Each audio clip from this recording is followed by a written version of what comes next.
Ladies and gentlemen, welcome to episode 25 of the Take Your Shot podcast. Of course, as always, I am your wonderful host, Joshua Gitman, and I want to thank you for an amazing trade deadline experience last week. 2.5 hours on the live stream sharing my trade deadline experience with all of you. That was absolutely incredible to do. Even though there wasn't necessarily the star power such as a DeJounte Murray being traded or a DeMar DeRozan, it was still an awesome trade deadline. We've had a lot of trades, not necessarily, as I said, the star power, but trades that can really impact contending teams and their title hopes. But since the trade deadline is over, most of us know what's next, the buyout market. So today we're going to talk about three key buyout market players that signed with respective contenders. We'll get into that. Then also this week, we had an interesting protest by the New York Knicks. We get into a little bit of the details of that protest and prior protests that were actually successful. So we'll talk a little bit about that. Then LeBron got inquired by two NBA franchises at the trade deadline. So we'll get into his future in LA, especially since he is on an expiring contract with a player option. Then we've got some winners of the trade deadline so far. There's one trade in specific that I'm going to talk about where both teams have so far had amazing starts after the trade deadline. Then finally, it's All-Star Weekend, folks. I'm going to give you my picks for every single event, from the Rising Stars Challenge to the skills competition, the three-point contest, my favorite, the dunk contest, and of course the All-Star game. I'm going to give you all my picks for those and break down everything for the All-Star Weekend. So that's our show today. And first, as I said, we're going to start off with talking about some of the key buyout players in the NBA who signed with respective contenders. And first, we will start with the player who I was a little surprised got bought out, but he did get bought out after he got traded from the Brooklyn Nets to the Toronto Raptors in exchange for Dennis Schroeder and Thaddeus Young. And that guy is Spencer Dinwiddie. The reason why Spencer Dinwiddie was bought out was because the Raptors did not want to pay a $1.5 million bonus that was kicking in for Spencer Dinwiddie, and I think a few days. So the Raptors, anyway, they have Emmanuel Quickly, didn't really need Spencer Dinwiddie on the roster, so they just decided to cut him. And Spencer Dinwiddie was at the Knicks and Mavericks game, was looking to sign with Dallas. And the other night, he was at the Los Angeles Lakers game against the Pelicans, and Spencer Dinwiddie was probably in between the Lakers and going back to Dallas, and he decided to sign with the Los Angeles Lakers. So Spencer Dinwiddie did do that. He signed a 1-year, $1.5 million contract with the Los Angeles Lakers. And although Dinwiddie is more of a notable buyout market kind of a guy, he really is having a down year, especially starting off the season with Brooklyn, having one of his worst seasons at 12 points per game, 6 assists per game, 3 rebounds per game, 39% from the field, which is atrocious, and 32% from the three-point line, which is also atrocious. Spencer Dinwiddie does get to return to his hometown team in the Los Angeles Lakers. The Los Angeles Lakers have won 2 straight, though, since getting Spencer Dinwiddie, even though Spencer Dinwiddie hasn't really played the best since he's been with the Los Angeles Lakers. They have won 2 straight. They are currently 30-26. They are 9th in the Western Conference, a little bit back from 8th place in the Dallas Mavericks, but still have an opportunity to get up to 8th place. We still got 1/3 of the season left.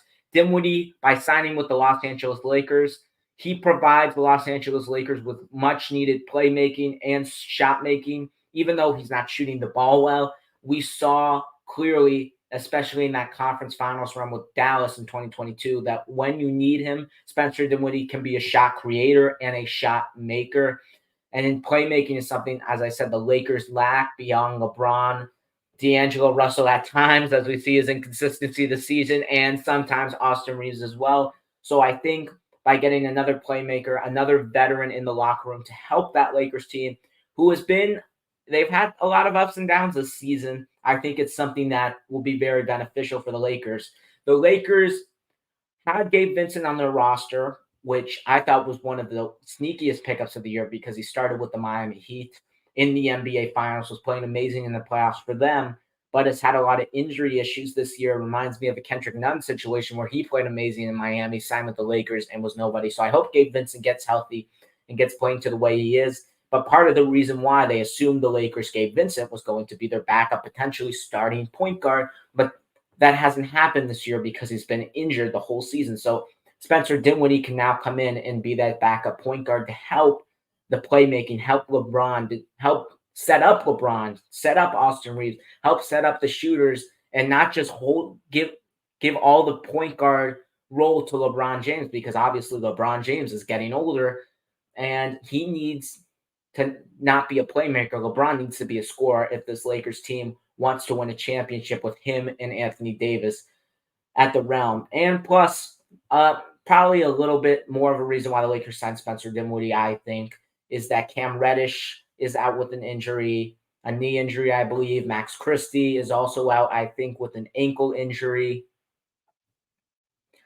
So my first impressions of the signing was I really, really like it. I think he was the top buyout market player this year.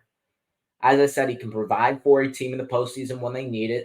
He scored 14 points per game in that Dallas Conference Finals run in 2022 when Dallas had Jalen Brunson still on this team and Luka Doncic there as well. So we've seen Dinwiddie can prove it, and I think down the stretch for the Los Angeles Lakers, if he plays good, he could be in that closing lineup. You could obviously, for the Lakers, see in a game a closing lineup of Dinwiddie, Austin Reeves, uh, D'Angelo Russell potentially, depending on how good he plays, LeBron and AD, because Spencer Dinwiddie's not a small point guard. He's a big point guard.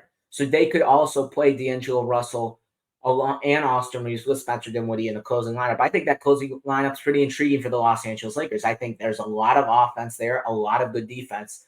And Spencer Dinwiddie is something that I think he's very underrated, and I think he's a pretty underrated defender for his entire career. I think he lost a little bit of a step after he had the ACL injury in Washington. When he went to Washington before he got traded to Dallas, I think this was in 2021, if I'm not mistaken. I think he lost a little bit of a step, but when you need it, Spencer Dinwiddie can provide you defense. And for the Los Angeles Lakers, for the last third of the season, it's going to be huge as they have one of the hardest schedules in that stretch. It's honestly for the Los Angeles Lakers right now, it's make or break time.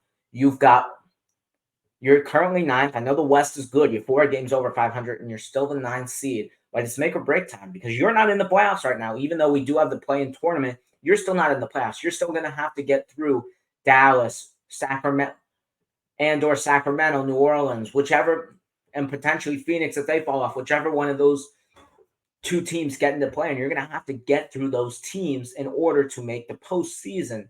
And potentially the Golden State Warriors as well. They are the 10th seed. So if you get that 9-10 seed in the play-in tournament, Golden State has been rising. They've been playing a lot better recently, especially with the help of Jonathan Kuminga's resurgence. We'll talk about that a little bit in our next episode going into next week. But I'll give you the 6-game stretch for the Lakers coming right on March 2nd to March 13th. They really have a tough schedule. They play. This is from, as I said, March 2nd to March 13th. They got Denver at home, OKC at home, Sacramento at home, Milwaukee at home, Minnesota at home, and then at Sacramento. I know 5 of those games are at home, but all 6 of those teams are very, very good basketball squads. 5 of those teams because they play the Kings twice. So in that stretch, it's going to be tough for the Lakers. It's going to be tough for the Lakers a lot in the second half of the season. So they really got to make this work fast because if not, things can start going wrong. They could potentially drop to the 10th seed. If the Rockets or some other team below them all of a sudden has a hot streak, the Lakers can fall out of the play. And this is very, very crucial for the Los Angeles Lakers because we'll get into a little bit later in our show today. LeBron wants to win a title. He's getting older. He wants to win as soon as possible. Even though he's incredible at the game of basketball and he's playing ridiculously at the age of 39. I mean, eventually Father Time's going to get in. So LeBron wants to win a title. So it is desperation time for the Lakers. So Spencer Dinwiddie, I think, helps the Los Angeles Lakers, especially on the defensive side of the ball and playmaking. And I really hope it works out for the Los Angeles Lakers. We're rooting for the Lakers to make another run. I think the Lakers are capable of making a run, especially if Anthony Davis is playing the way we expect him to play, the MVP Anthony Davis, not the one that's inconsistent every other game. If we get MVP Anthony Davis, I would expect the Lakers to make a run in the playoffs, and you never know. If you get in the 8th seed or the 7th seed and you're playing Minnesota or Oklahoma City, no offense to those teams, but those teams have been playing great, but they are young teams who have no playoff experience. So the Lakers could still potentially make a run. So don't rule out the Lakers. I think this will be a good signing, especially come playoff time if they make the postseason. But it's got to start with winning lots of games and what to me is probably the hardest schedule going down the stretch for any team in the NBA. Next, we've got another point guard signing. This one, the former Miami Heat guard Kyle Lowry, after being traded to the Charlotte Hornets in exchange for Terry Rozier, as Miami decided to move on from him after 2.5 seasons of his service. Kyle Lowry and Charlotte had agreed on a buyout after they could not trade him at the trade deadline because of his $37 million contract, and has signed with his hometown team, the Philadelphia 76ers, on a 1-year, $2.8 million contract for the rest of the season. Lowry, he's currently 37 years old. He is, to me, a clear first ballot Hall of Fame point guard, a champion with the Toronto Raptors in 2019. He gets now the opportunity to play for his hometown team in Philadelphia, where he played his high school ball, where he played college in Villanova. And he gets to return to a familiar system as the head coach of Philadelphia. Nick Nurse was his coach with the Toronto Raptors for a few years in the back half of his Toronto Raptors career after they fired Dwayne Casey. And that year, the Toronto Raptors won the 2019 NBA title. So Kyle Lowry will have familiarity with the system. This season, Lowry has had probably his worst ever in his long career, only averaging 8 points per game, 4 assists per game, 42% from the field, and 38.5% from the three-point line in 37 games playing for the Miami Heat this season. It's been a little rough for Kyle Lowry. He had a really good in his Miami Heat tenure. He really had a good first year when Miami got that 1 seed in 2022. 2023, last year, we saw the regressions, and this year it was pretty clear that Kyle Lowry had regressed a lot from where he was dating back only 2 to 3 years ago. So it's getting that time for Kyle Lowry. It sucks because I really like him. I love his game. As I said, he's a first ballot Hall of Famer. He gives it all on the court. He's an undersized point guard who works and is an underdog, and I just really respect him, and I really respect his game and the way he plays. So it was tough for me as a Miami Heat fan to see him leave, but I'm happy for him. I'm happy that Miami got Terry Rozier, but I'm happy for Kyle Lowry that he gets this opportunity to play with his hometown team and his old NBA coach. And it was pretty clear that this 76ers Kyle Lowry relationship was going to form, especially at the trade deadline when the Philadelphia 76ers traded Patrick Beverley to the Milwaukee Bucks for Cameron Payne, the second-round pick. We like Cameron Payne, but he had a really good season last year with the Phoenix Suns, but he's really had a down year for the Milwaukee Bucks. And he's supposed to be an offensive guy, someone, if your starting point guard is out, to give you like 15 points, sort of like that Tyus Jones role in Memphis. But he just hasn't really done that. He's not really a good defender. And I'm pretty confident Nick Nurse is going to play Kyle Lowry over Cameron Payne. Pretty confident in that one. And something that I think Lowry will help the Philadelphia 76ers is immensely is he provides that good point guard depth behind Tyrese Maxey. And most importantly, Kyle Lowry will provide playmaking. As I said, he's not going to provide the scoring that he did in Toronto, averaging 22, 25 points per game at some point. He is going to provide playmaking because, in my opinion, Tyrese Maxey is not a true point guard. Tyrese Maxey is a number 2 who needs the opportunity to step up to score the ball. Tyrese Maxey is a scorer.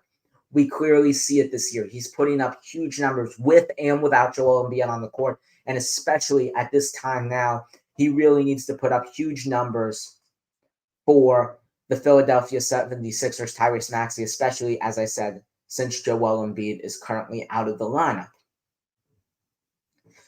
And I think Kyle Lowry is clearly someone who, in Miami, we saw his playmaking ability.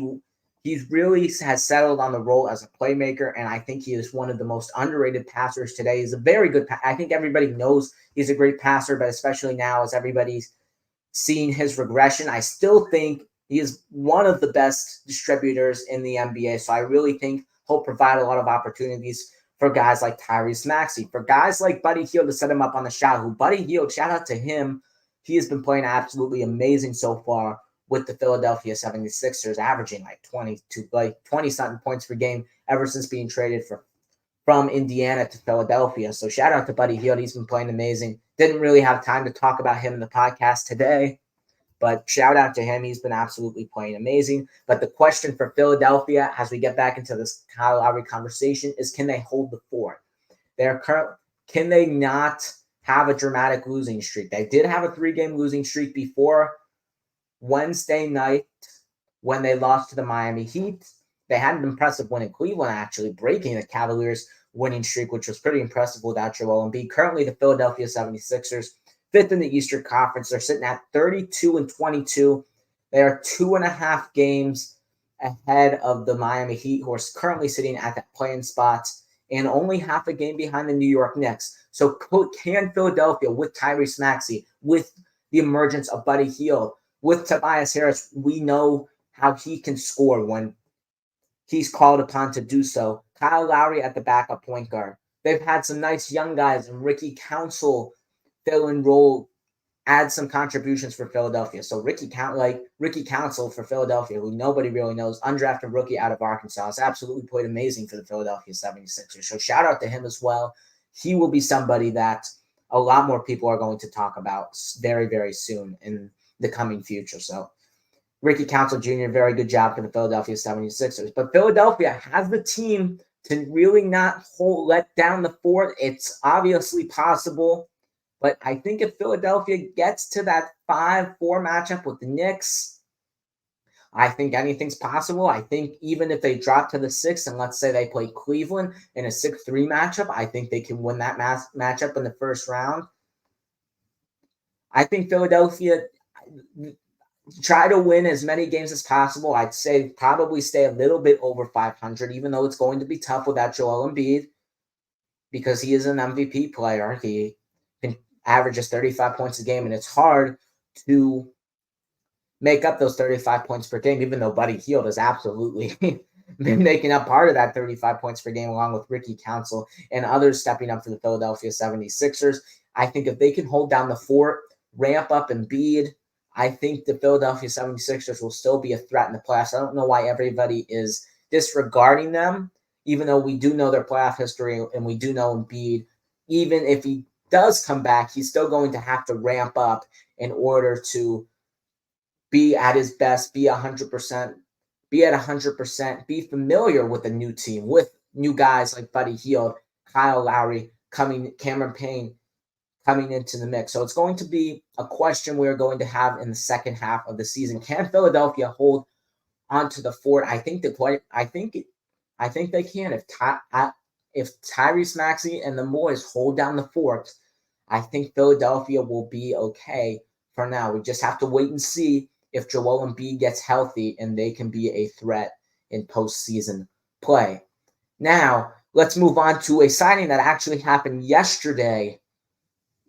Danilo Gallinari, after spending some time with the Washington Wizards and the Detroit Pistons this season, has decided to sign with the Milwaukee Bucks and play for his old coach in Doc Rivers. Gallinari pretty much has been around the league, I feel like, forever. He's been everywhere. He's been from Orlando to New York to the Clippers to the Hawks. To the Thunder. Like, Gallinari has been everywhere. And after playing with Atlanta for that 2021-2022 season, I think he teared his ACL in the Miami first-round series when they were the 8. Miami was the 1. Didn't play for Boston last year. He signed with Boston, but didn't end up playing for them. Got traded in the Kristaps Porzingis trade, where he was sent to Washington, and Marcus Smart was sent to Memphis, obviously. And then Gallinari, after playing, I'd say like 30 games with Washington, gets sent to Detroit. He plays like 8 games with the Pistons. And the Pistons, after acquiring like Simone Fontecchio and really trading some veteran players like Bogdanovich and Burks. I think they're going in a younger direction, and they just didn't really need Danilo on the team. So ultimately, they decided to cut him. And Danilo there was a lot of suitors for Gallinari, according to multiple sources. The Clippers were in the conversation. The Suns were in the conversation as well. I heard the Cavs were also in that talks, and even the Bulls somehow were even in talks for Danilo Gallinari. I think everybody wants Danilo Gallinari. He's a proven veteran, even though he's had one of his worst seasons in a while, only scoring 8.5 points per game. You know, when you see him play, he can provide a lot of scoring off the bench. He is a quality three-point shooter, a quality guy who can attack the basket, somebody who's sort of that Kevin Love for the Miami Heat. I think that's what Milwaukee hopes this Danilo Gallinari signing can be, a Kevin Love role here for Gallinari, getting up there, but still providing scoring off the bench, not necessarily having the major defensive presence, even though Milwaukee does need a lot of that right now, but really elevating that scoring, just giving Milwaukee another option, just like they gave like Miami lacking in scoring, gave Miami another option. And when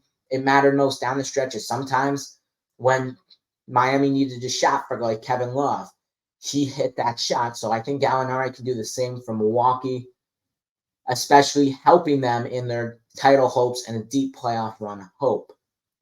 Currently, as we sit here, the Milwaukee Bucks are third place in the Eastern Conference. They are 2 games behind the Cleveland Cavaliers. Currently, so far, they are 3-6 in their tenure, in Doc Rivers' tenure. There's been a lot of ups and downs. They've had some pretty impressive wins, like a 17-point win against Denver the other night. Then the next night, without Butler and Terry Rozier Richardson for Miami, all of a sudden they lose by 30. So it's pretty much, they've beaten some really good teams. They've lost to some really bad teams and also some really good teams as well. I think they lost to Minnesota at home. They did lose to Portland. If I'm not mistaken. I think they did beat the Mavericks, and then they lost to Denver, and they split with Denver. They lost to Denver in Denver. Then they beat Denver in Milwaukee. So the point is that Milwaukee hasn't really found their footing yet with Doc Rivers. I understand to the point, but it's a little frustrating considering how bad the defense is for Milwaukee and how desperate Milwaukee is for a title and their title hopes with 2 top 75 players all time, with Giannis Antetokounmpo and with Damian Lillard.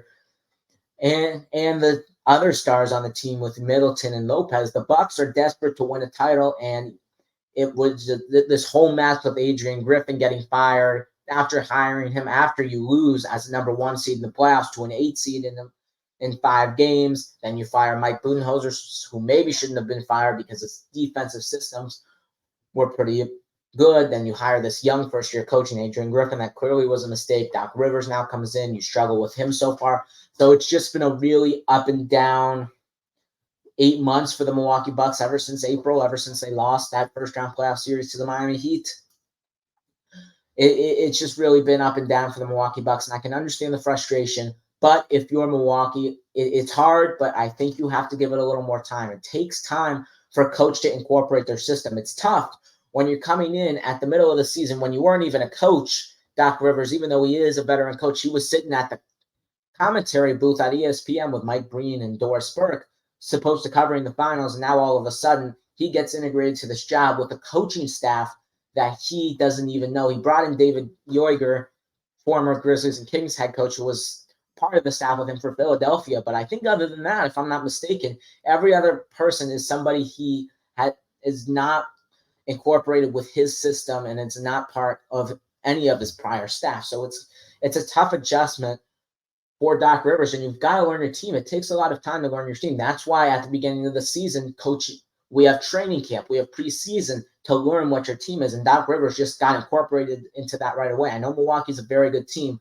but it does take some time. We probably expected a little bit of a better record, maybe 5-4 instead of 3-6, but I think you got to give it a little more time. But eventually, I give it probably 10 more games for Doc Rivers until we really start getting a little bit concerned. But give it a little more time. If they still suck in 10 games, I think then we can raise the question of what's going to be for the Milwaukee, because it's going to be a very interesting development coming down the stretch of the season before the NBA playoffs. Moving on now, we had an interesting event that happened Monday night in the NBA. The Knicks played the Houston Rockets 103 to 103. Last play of the game, Houston had the ball. Aaron Holiday, if I'm not mistaken.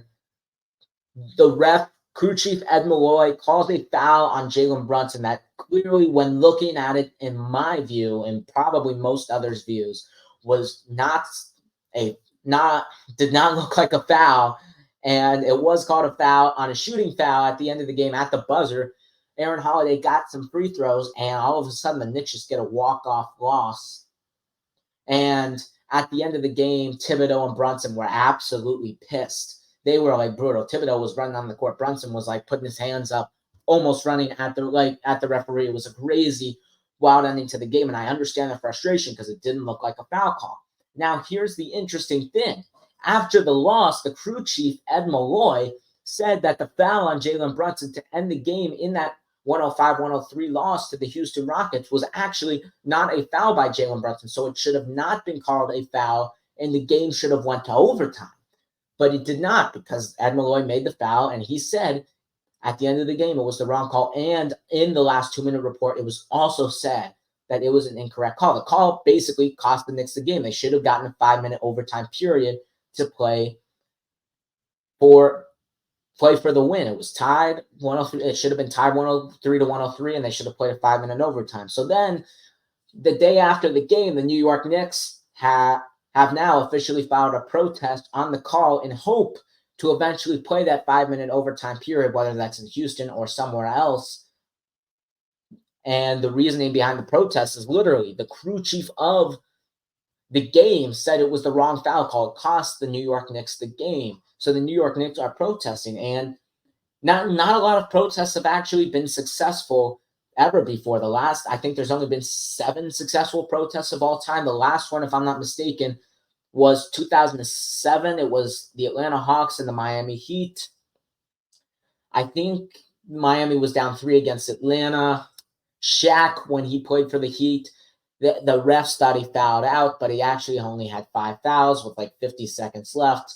Miami protested it. They won the protest, but the funny part was by the time they actually played the last 51.8 seconds after the protest, like to replay the game, Shaq was already traded to the Phoenix Suns. So like it didn't even matter, which is the absolute funny part. So and nobody scored in the last 50 seconds. So the Hawks won that game when Miami was down 3 when they protested, and then when they replayed the game last 50 seconds, Miami didn't even score, so the Hawks won the game anyway. And if this protest is successful, it will be the 8th, if I'm not mistaken, successful protest of all time in the NBA, as I said. And honestly, there's been a lot of protests. Like, there's been a lot of crazy protests by a lot of NBA teams saying a lot of stuff. But the interesting thing is, this protest, I think, actually will happen. I think the protest will be successful by the New York Knicks. Like, when the referee, the crew chief, says the New York Knicks lost, they shouldn't have lost that game, and the game should have went to overtime. The New York Knicks got robbed. That's the essential point of it. Even the ref admitted it. I mean, if you're the league and you see that, you just can't take a game like that from the Knicks when the ref made a mistake and he owned up to the mistake and he actually said it was a mistake. You cannot take that game from the New York Knicks, especially when every single game matters in the NBA. You just cannot take a game away from an NBA team, especially as we're getting closer to the playoffs. The Knicks are only like a half a game ahead of the 76ers. So every single game matters in the Eastern Conference, in the entire NBA. So you just can't take a game away like that for a team. So I think if the NBA should do right to the New York Knicks, replay the overtime. I think they should only allow the players who actually suited up for the game and were in uniform for the game to be eligible to play in that overtime period. But I think the New York Knicks and the Houston Rockets should replay that game, whether that's in Houston or somewhere else, a neutral site. I know the Knicks and the Rockets don't play again because the Knicks and the Rockets played in the Garden. This game was in Houston, so they don't play again. So can't be a scenario where they play at New York. So this is a very interesting scenario, and I think the Knicks are going to win that protest. I think the protest should be stood there. So very interesting thing that happened this week for the New York Knicks. Now moving on, let's talk about LeBron James. LeBron James at the trade deadline, there was a lot of reports that came out this week that he was pursued by both the Philadelphia 76ers and the Golden State Warriors, which is very, very interesting considering how like tensions have been heating up with LA, like with the hourglass tweet after the Atlanta Hawks lost, the 16-point Atlanta Hawks loss. I think that hourglass tweet by LeBron James really had the league buzzing. So a lot of tension was risen around LeBron James. And the fact that two teams actually tried to go out and pursue LeBron, Golden State and Philadelphia, I'm not going to really get into why both of those teams did that. But the question here, like, I think LeBron, we've got to ask the question, can LeBron leave the Lakers this offseason? I know multiple executives believe that LeBron will leave the Los Angeles Lakers this offseason. He has a player option for if I'm not mistaken, 51.4, 51.5 around that range $1 million, which is a lot of money. But most people expect, as I said, for him not to take that player option and go into free agency. LeBron has spent the last 6 years with the Los Angeles Lakers, and other than the 2020 championship for LeBron and his Lakers tenure, and that playoff run last year before getting swept by the Denver Nuggets, it just really hasn't worked out in Los Angeles. 2019, they were terrible. 2021, lost in the first round.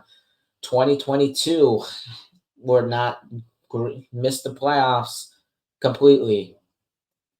It's been a rough ride here lately for LeBron James in the Los Angeles Lakers. And as I said earlier, when we talked about Spencer Dinwiddie, LeBron James is 39. Father time is going to kick in eventually. LeBron James wants to win NBA championships, and I do not believe the Los Angeles Lakers are capable of doing that for LeBron James, even though there has been reports recently that the Los Angeles Lakers are going to pursue a third star in the summer, and that star has been rumored to be Trae Young, even though I don't really think that makes a huge difference because Trae Young doesn't really play a lot of defense. I think he would take away scoring from Anthony Davis and LeBron.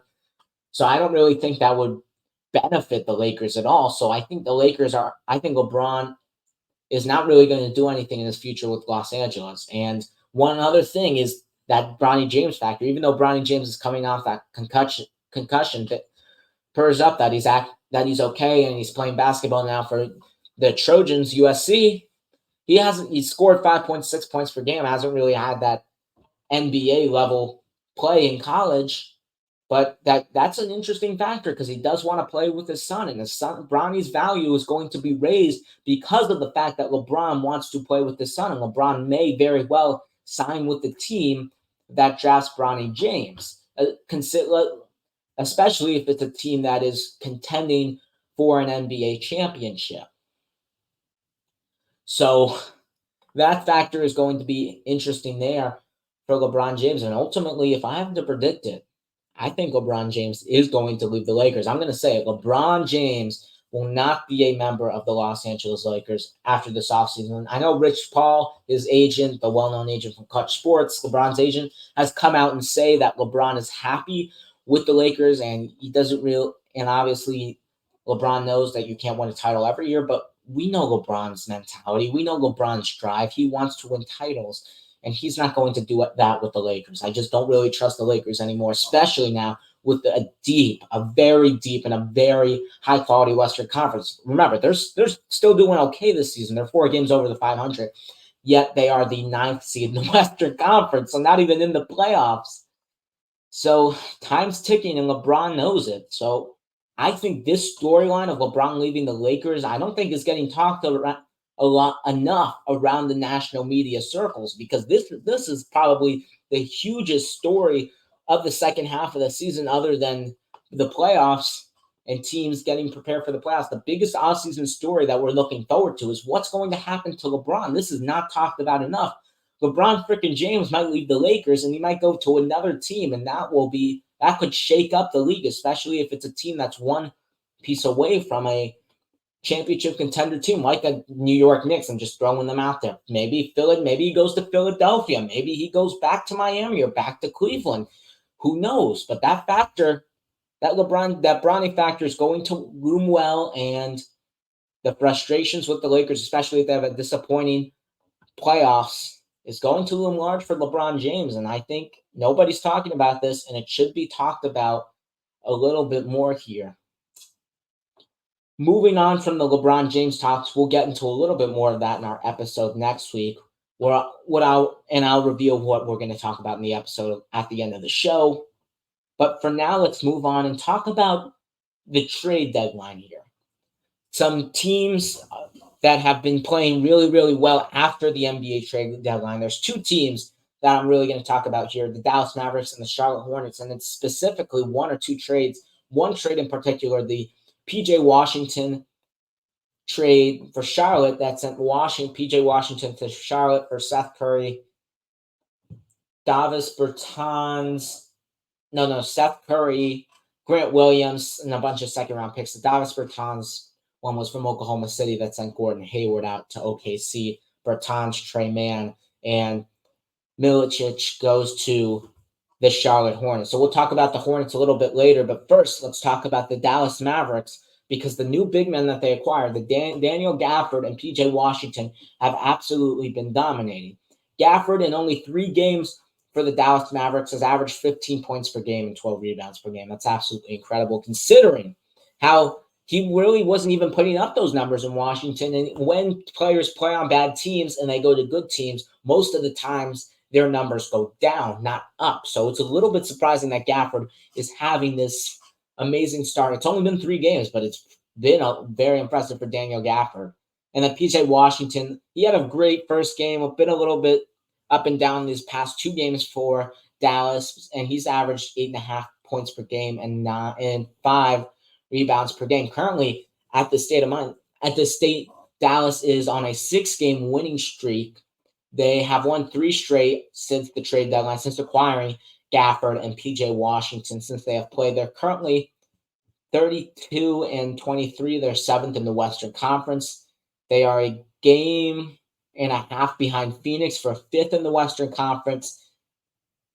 No, they're 1 game, not half a game. They're 1 game behind Phoenix for 5th, and they are half a game ahead of the Sacramento Kings for 8th in the Western Conference. So that 5th to 8th slot in the Western Conference, just like that 1 through 4th in the Western Conference, 5 through 8 is pretty tightly packed as well. So because that's very crucial. It's from going from playing a road game in the play-in tournament to playing the 4th seed in the first round. So there's a lot to look forward to in the West in the second half of the season. But let's get back to Dallas. The question we have here, with these new big men acquisitions, with the new big men looking very good for the Dallas Mavericks, can Dallas make a run like they did in 2022? I mean, when you're looking at the West, I mentioned this a little bit earlier in our show, but I'm going to bring it up again. No offense to Minnesota. No offense to the Oklahoma City Thunder. They both have played absolutely amazing this season. Edwards, Gobert, Towns, balling out for Minnesota. Shea, Jalen Williams, Chet Holmgren, absolutely balling out for the Oklahoma City Thunder. But both teams do not have playoff experience. I know Mike Conley had playoff experience for Minnesota. Shea has a little bit for OKC. But at the end of the day, both these teams are young. Both these teams clearly do not have the best rosters in the Western Conference. Even though they both exceeded expectations, they both do not have the best rosters in the Western Conference. And if you are a lower seed in the Western Conference, like Dallas is currently in, as the number 7 spot in the Western Conference, and you get a Minnesota or Oklahoma City Thunder, I think that maybe Oklahoma City, Minnesota's favored, but I don't think Dallas would be a major underdog in that series. I think it would be a pretty even series there. So no offense to Minnesota, Oklahoma City, but I think if they play teams like Dallas, like the Lakers, like the Warriors, I think those teams could potentially be favorites, and or the series would potentially be even. So Dallas has an opportunity to get into the second round, even though you may play the Nuggets or the Clippers, who both have absolutely been balling out. You still have a decent shot at getting into the second round. And Luka, as always, is playing out of his mind, averaging 32 points, 9.5 assists per game, and 9 rebounds per game. Absolutely been balling out as usual. But the key for Dallas, as I pretty much said all season here on this podcast, is the availability status of Kyrie Irving. Kyrie Irving and Luka Doncic need to play on the court together because they do not do that a lot. So most of the time it's Kyrie out, but when Kyrie plays, for some reason, it always feels like Luka Doncic is out of the lineup. So I think the key here is for Dallas, Kyrie and Luka Doncic to get familiar with each other. Both of them work with the big man in Washington and Gafford, get familiar with that system because Kyrie and Luka really do need to play on the court together because when you look at the major teams in the West that you could be playing in the second round or potentially the first round, and the Clippers and the Nuggets, who both have star power in. For the Clippers, you've got Kawhi, Harden, Paul George, and for the Nuggets, you've got Jokic, Murray, and Gordon. You need star power for Dallas if you want to compete with those teams. And I think one of the big guys need to become that third guy on the championship team. I don't know if it's Gafford. I don't know if it's Washington yet. So far, it looks like Daniel Gafford, but PJ Washington can score the ball too, folks. So I think one of those guys really needs to step up and be that third guy for Dallas if they want any hope of making it back to the Western Conference Finals or any hope, even the slightest hope of making the NBA Finals. One of those guys need to play like a third guy, putting up 15 and 10 consistently every single night here for the Dallas Mavericks. And then, but they do, but as I said, they do have the capability of making a run. Like if we look at the state of their roster right now, as we said, they've got Luka, Kyrie, two amazing guards. Off the bench, they've got Tim Hardaway, who, in my opinion, should be the sixth man of the year. Remember about Derek Lively, the rookie who's absolutely been helping a Dallas Mavericks defense that really hasn't been on par for, especially last season. Dallas's defense was absolutely atrocious, and Derek Lively has been helping that a little bit this season. You've also got Dante Exum, who before was injured, and when he was starting with Kyrie Irving in the lineup and could potentially get back into that starting lineup, absolutely balled out. So don't forget about Dante Exum. He's still on that team, just a little bit injured right now. And then obviously you just got Gafford and Washington. So when you're looking at this Dallas roster, they don't have that bad of a roster. As I said, they play in Oklahoma City, they play Minnesota. I may very well pick Dallas in that series, so they could potentially make a run. Don't the question is defense. The question has always been defense for Dallas. I'm not worried about their offense. I think Washington and Gafford help that offense, but the question is, can Dallas play deep but enough defense? Because come playoff time, we all know stars step up their game. Everything gets a little bit tighter, and when the stars get the ball, they score the ball more, they have a bigger role, they are looking to score the ball. And if you're Dallas, you are going to need a lot of stops.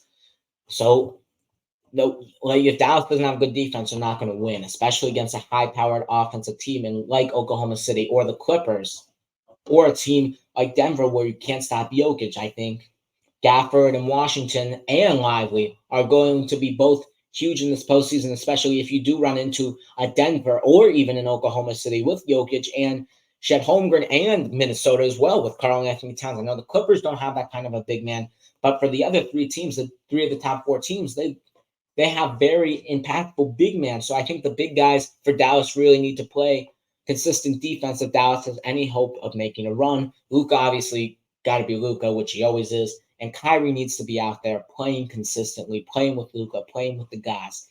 So I wouldn't really rule Dallas out yet. I think they have better chances than teams like the Lakers, teams like the Warriors, even though the Warriors have been playing better lately.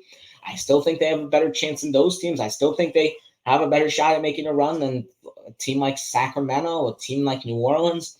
I think Dallas, even though you're an 8 seed, this may be the year to be an 8 seed in the Western Conference. Who knows?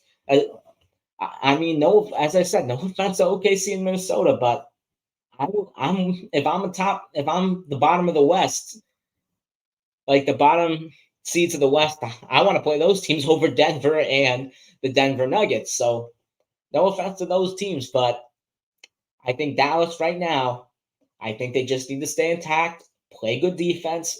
Everybody's healthy, and I think they're in a good position to make a run in the Western Conference potentially. Moving on, though, let's talk about the Charlotte Hornets. We really haven't talked a lot about the season, considering they've been absolutely garbage. They've had a lot of injuries. LaMelo Ball, Brandon Miller was out for an extended period of time. But now, after the trade deadline, they are off to a surprising 3-0 start here after the trade deadline. Their new acquisitions have actually, shockingly, worked well for the Charlotte, even though giving up Terry Rozier, giving up PJ Washington, giving up Gordon Hayward, all of a sudden Charlotte looks very, very good after going this season on a season worst 10-game losing streak. All of a sudden, the Charlotte Hornets are 3-0, beating the Memphis Grizzlies, Indiana Pacers, and Atlanta Hawks in dominating fashion Wednesday night at home. And their acquisitions, Trey Mann so far, somebody who under a little bit under the radar with Oklahoma City, didn't get an opportunity to play there a lot, especially with Shea, Jalen Williams. Now you've got Cason Wallace, Josh Giddey, Lou Dort. Really not a lot of room for Trey Mann to play.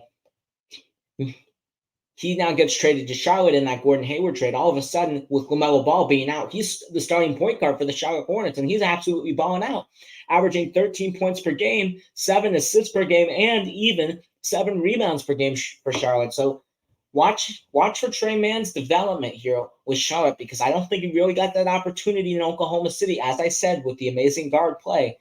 So look out for Trey Mann, folks, because I'm a Gators fan. I saw him play at Florida.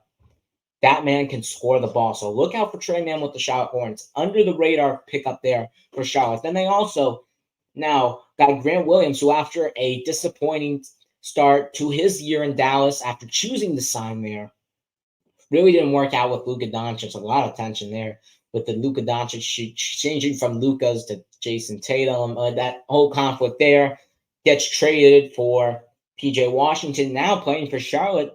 In his first 3 games, he's been looking like a star, averaging 17 points per game, 6 assists per game, and 7 rebounds per game in Charlotte. Then they got somebody from the Oklahoma City package, Vlaše Micic, who has been who nobody really knows. He was a bench warmer for OKC, but he got drafted in 2014.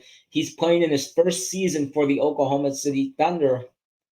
He played his first season in the NBA this year. He got to the NBA after not playing in the NBA for 9 years since he got drafted. He finally got an opportunity to play in the NBA this year. Didn't really play for Oklahoma City. Now, part of that Charlotte deal, not even originally announced to be part of that Charlotte deal, is putting up 11 points per game here with the Charlotte Hornets. And then you've also got Seth Curry, who's averaged 8 points. You still got Miles Bridges and Brandon Miller, both of them have absolutely been balling out there for Charlotte. And if you look at this team with this course, like Trey Mann, you've got LaMelo Ball, you've got Miles Bridges, you've got Brandon Miller. Now you've got Grant Williams, you've got Mark Williams, and you've gotten the picks from the trades. You've got a nice young core there down in Charlotte. It's a very, very nice young core, and it's something, especially after this 3-0 start, you can look forward to for the future. I really like Trey Mann. I'm a huge fan of Trey Mann. I think he'll play really good, maybe not alongside LaMelo Ball, maybe off the bench for Charlotte, but look out for Trey Mann. I don't know if Grant Williams is going to be part of the Hornets' long-term future, but he's absolutely been playing amazing for Charlotte. And this has looked very, very, very, very well, even though they haven't really played the best of the best competition in Memphis, Indiana, and Atlanta. They did beat Indiana, who's had a pretty solid season, and they blew out Atlanta, which, even though Atlanta has had a disappointing season, blowing out a team, especially with the Hornets record and losing 10 straight before this hot 3-0 stretch after the trade deadline, is pretty impressive. So look out for Charlotte. They've got a game at Utah, so they could potentially win that one as well. The Charlotte Hornets are on the rise, and it's very exciting to see. I hope this is just not a fluke and not like a little bit of a hot streak for Charlotte, because I think this young team looks very good, and I'm very excited for this team because I really like their young core. And even though I thought they had a disappointing trade deadline, I guess I was wrong, because their guys have absolutely been balling out. And they, as I said, they have the picks. They got the 2 picks on top of that. So shout out to Charlotte for starting off their post-trade deadline season absolutely incredibly well. So now let's move on to the weekend events, the All-Star weekend. and we're going to give you every single pick for every single event. And this is going to be absolutely fun. I love the All-Star weekend, even though some people really don't like it. It's a bunch of BS for some. I think it's really fun. I really like how they do the Rising Stars Challenge now with the 4 teams. I love the skills challenge is okay. 3-point contest is awesome. Dunk contest is my favorite, even though it's been a little bit iffy lately. Shout out to Jaylen Brown, even though I don't really like him now because he did something dirty to Duncan Robinson, but we won't get into that today. Shout out to Jaylen Brown for actually participating in the dunk contest as an all-star because they haven't really done that. My favorite event, we'll pick the dunk contest, we'll pick the all-star game, and we'll pick something that I'm really excited to pick. Steph versus Sabrina in that special 3-point contest, their NBA versus WNBA style. So we'll get into a little bit of that. But first, let's go over the Rising Stars Challenge. Let's go over the rosters here for the Rising Stars contest. We've got 4 teams here. We've got Team Pau, Team Delift, Team Tamika, and Team Jalen. We've got Team Pau Gasol versus Team Tamika. No, Team Pau Gasol versus Team Delif in the first round, and also in the first round, Team Tamika versus Team Jalen. Let's start off with Team Pau Gasol, who has a pretty solid squad here. Pretty much every single guy on that squad is a rookie, except for one guy. They've got Victor Wembanyama, who's absolutely been balling out for San Antonio. Between him and Shep for Rookie of the Year, San Antonio hasn't had a good season, but obviously Victor Wembanyama doing his thing. Brandon Miller for Charlotte, especially in the past 20 games, has absolutely been balling out for the Charlotte, averaging over 20 points per game in these last 20, ever since he's been healthy, if I'm not mistaken. He's been balling out. Brandon Pajensky for Golden State gotten that starting position. He's been playing really good for Golden State, who's been on the rise a little bit. Have won 4 out of their last 5 games. Pajemski's having a really good season. And another rookie who's having a really good season, who wasn't drafted in the lottery, Jaime Jaquez Jr. for the Miami Heat. He has struggled a little bit recently after coming off a knee injury, but Jaime Jaquez Jr. has played absolutely incredible for the Miami Heat this year. Jabari Smith Jr. had his ups and downs with Houston as the number 3 overall pick, if I'm not mistaken. But he can provide scoring there. Cason Wallace for Oklahoma City, the backup point guard. He's been really good, very solid behind Jalen Williams and Shea for OKC this season. And Bilal Coulibaly, guy from France who played with Victor on the Washington Wizards. He's had an up and down season. He's shown some flashes, though. That's Team Pau Gasol. Pretty solid roster there. Then we've got Team Delif, which is a bunch of G League guys, starting with Azan Azalma with the G League Ignite, Amani Bates with the Cleveland Charge, two-way with the Cavs. He showed flashes in the Summer League. Matas Bruzelis from the G League Ignite. Thought he could be the number 1 pick, but has slid a little bit in draft boards. Mac McClung, we know who that guy is, will be in the dunk contest. Playing with the Osceola Magic this year. Kyler Smith with the G League Ignite. He will be in the draft. Oscar Tshiebwe on a 2-way deal with the Indiana Pacers, playing for the Mad Ants. And Alondas Williams, who just got a 2-way contract with the Miami Heat, playing for the Sioux Falls Sky Force. So that G League team could make some noise. They've got a bunch of ballers there. Alondas Williams can score. Mac McClung's going to put on a show. Buzelis and Tyler Smith are pretty good. Amani Bates, we know his scoring ability. So that G League team's pretty fun. But I think I'm going to go in that matchup, Team Pau versus Team Delif. I'm going to go with Pau Gasol because it is G League players. But they are very good G League players. But I'm still going to go with Team Pau Gasol in that one.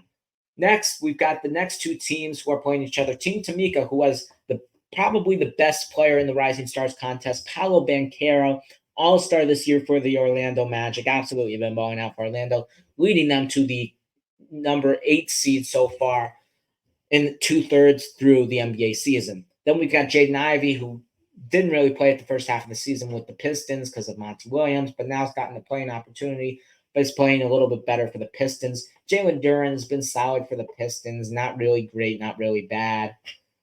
Keegan Murray for Team Tamika, absolutely been balling out for Sacramento, looking like the third best player in his second year for a Sacramento team that's been up and rising since he got drafted by Sacramento. An absolute sniper. Look out for Keegan Murray in that game. Then we got Scoot Henderson, who's had it as the 3rd pick. He's had his ups and downs this year. with Portland's been in and out of the lineup, but we know Scoot is a very explosive, very athletic point guard. Keontae George, the lottery pick for the Utah Jazz, who has shown a lot of scoring flashes off the bench for Utah this season. He's had a pretty solid rookie season. And Vince Williams Jr., the second-year guy for the Memphis Grizzlies, who's gotten a lot of opportunity. He was on a two-way with Memphis, now signed a 4-year contract with the Grizzlies after playing amazing with Memphis so far when they have to play all these guys, all these G League two-way guys because of their immense injuries. Then let's go to Team Jalen. We've got Chet Holmgren. My opinion between him and Wemby Rookie of the Year. Chet Holmgren, my opinion, second best player on the second seed in the Western Conference. Absolutely been playing amazing for them. Jalen Williams also on that Oklahoma City Thunder team, second-year player. Also, as I said, also on Team Jalen. For Jalen Williams, he's been playing amazing next to Shea, looking like the second to third best player on Oklahoma City. Benedict Mathurin, he's had his ups and downs for Indiana. He had a really good first year for the Pacers, having a little bit of a sophomore slump, as most do, but still a very versatile scorer. Shady and Sharp, absolutely very underrated in Portland, playing next to Anthony Simons. Not really talked about a lot because Portland obviously sucks. Screw Joe Cronin from a Miami Heat fan, but he's very underrated there. Derek Lively, absolutely a huge guy, a big guy for Dallas, who's really helped them on the defensive end, as we said. Jordan Hawkins, a scorer off the bench for New Orleans, who's provided them with a lot of scoring opportunity. Walker Kessler, who had a really good first year sophomore slump there in Utah. Jeremy Shohan, who's been up and down for San Antonio. And that one, Team Powell versus Team Tamika. I'm going to go with Team Tamika with the Banchero, Jaden Ivey, Duran, Keegan Murray, Scoot, Keontae George, and Vince Williams Jr. I'm going to go with them in that game, which sets them up against Team Pau Gasol, who has Wemby, Brandon Miller, Pajemski, Jaquez, Jabari Smith, Case Walls, Bilali Koulibaly, and I'm going to go with Team Tamika winning the Rising Stars Challenge. With my MVP of the Rising Stars going to be not Keegan Murray, Paolo Banchero. Sorry, Keegan. Paolo Banchero will be the MVP of that game. I think they have the best player. It'll be a fun game against Team Jalen, but I think Paolo Banchero and them boys on Team Tamika get the job done. Now let's go to the skills contest. We'll run this one a little bit quick. We have 3 teams in the skills contest consisting of 3 players. That's a new format. We have the home team, the All-Star, the home location team, Team Pacers, Tyrese Halliburton, Benedict Mathurin, and Miles Turner. We have team top picks with Banchero, Anthony Edwards, and Victor Wembanyama. We have team All-Stars with Scotty Barnes, Tyrese Maxey, Trae Young. First of all, before I make this pick, I'm not picking team All-Stars. We've seen Scotty Barnes and Tyrese Maxey in the skills contest. We remember that. They were probably the worst of all time in that contest. I'm going to go with team top picks here. You've got Banchero, very versatile. You've got Edwards, very explosive. And you've got Victor, who's just Victor and very, very skilled. Has a lot of skill. So I'm going to go with team top picks in that one for the skills contest. Now the 3-point contest. Let's go over everybody who's competing in there. We've got Damian Lillard from the Milwaukee Bucks, who's won last year, shooting 34.5% this year. We've got Malik Beasley from the Milwaukee Bucks, who's shooting a astounding 45% from the 3-point line this season. We've got Tyrese Halliburton, the hometown all-star location, 40% for the Pacers this year. We've got Brunson, 40.5% for the Knicks. Karl Anthony Towns, 43.5% for the Timberwolves. Trae Young, 37% for the Hawks. Donovan Mitchell, 36% for the Cavs. And Markkanen, 40.5% for the Utah Jazz. And my final 3 there, I'm going to go with Malik Beasley, Jalen Brunson, and Lauri Markkanen. And my winner of the 3-point contest is Malik Beasley. He's been absolutely shooting the ball at a crazy rate this season for the Milwaukee Bucks. He's an underdog there, 6.5 to 1 odds. I like that. I think Malik Beasley, the one that nobody's going to talk about in this one, is going to shock everybody and get this done. Now, a fun one here. Another 3-point contest. We've got 2 3-point contests. We've got Steph Curry versus Sabrina, WNBA versus NBA.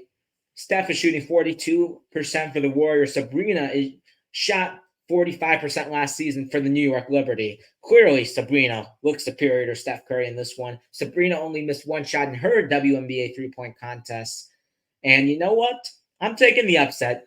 I'm taking Sabrina in this one. Sabrina is going to beat Steph Curry. Just watch. Remember that when I come back on the podcast next week. Sabrina's taking it over Steph. Now, for my favorite event of the week, we've got the dunk contest. We've got four amazing competitors here. We've got first Jacob Toppin with the New York Knicks on a two-way contract. His brother Obi won the dunk contest. Now he gets his opportunity. We've got the defending champion, somebody who could this year make his way into one of the best dunkers at the dunk contest of all time, Mac McClung with the Osceola Magic. We've got the rookie from the Miami Heat who has played in a high school dunk contest, Jaime Jaquez Jr. Watch out for him. And we've got somebody, shout out to him, even though I really don't like him these days, as I said, Jaylen Brown, who was an all-star, first time playing in the dunk contest, an all-star for a while. Jaylen Brown is in the dunk contest here. I mean, I got to put my first player. I'm going to give you my two players in the finals. First, we got to put Mac McClung in the finals. It's Mac McClung, man. We saw him last year. He's going to the finals. And then the second guy I'm going to take, not to be biased, but I've seen Jaime Jaquez get up there. I don't think Jaylen Brown's that amazing of a dunker. I think Toppin, nobody's really seen him yet. He couldn't. I think it's probably, for me, in between Jaquez and Toppin. But since I've seen Jaquez more than Toppin play this year, I'm going to take Jaime Jaquez. We've got Mac McClung versus Jaquez in the championship. Jaquez may keep it close, but we got to go with the dunk king in Mac McClung. Mac McClung is going to win the dunk contest. Now for the All-Star game, East versus West. To remind you of the Eastern Conference rosters, we've got for the East starting Giannis, Tyrese Halliburton, Damian Lillard, Jason Tatum, and most likely Bam Adebayo replacing the injured Joel Embiid as the starter. He was an all-star, but just replacing him as a starter. Then off the bench, Paolo Banchero, Jaylen Brown, Jalen Brunson, Tyrese Maxey, Donovan Mitchell, and replacing Joel Embiid and Julius Randle for the East, we have Trae Young and Scotty Barnes.